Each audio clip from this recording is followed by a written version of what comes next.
Fitness assessments or fitness tests aren't scary, or at least they don't need to be.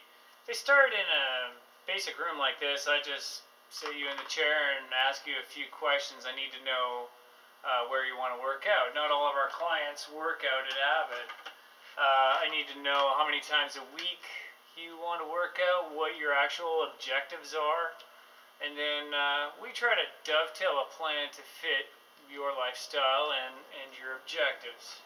We start with fitting you up with a heart rate monitor, and then we put you on a treadmill. Having said that, just because you're going on the treadmill doesn't mean that you have to run. A lot of our clients start on the treadmill just walking.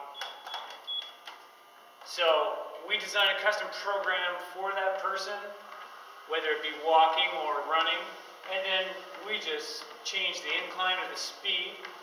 The software in our heart rate program can tell us how much that person's improved after a few weeks of training. Other things we need to know is stuff like how well you move. Can you squat all the way to the ground? Can you reach your arms fully over your head? Can you flex at the hips while maintaining a neutral spine? Having said that, we've been in this game for a couple of decades, and we recognize some of those movements are intimidating or they're challenging for some people. So if we recognize that it's a problem for you to do a movement like that, we're going to modify it. Same with things like this when we evaluate you and your pushing and pulling and lifting patterns. Granted, we're going to ask you to challenge yourself a little bit, but we're not going to give you a load that's going to make you strain. I need to know if your right leg is stronger than your left leg.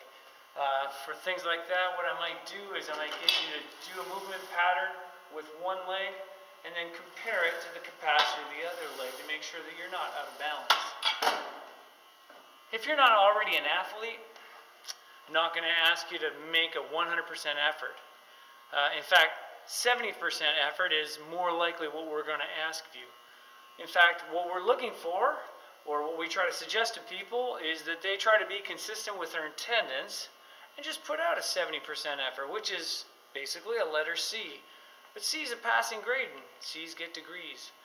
So, yes, there's a little bit of challenge involved in the fitness assessment. There's a bit of uncertainty on your part, but it's in those moments of slight discomfort that you'll learn something about yourself.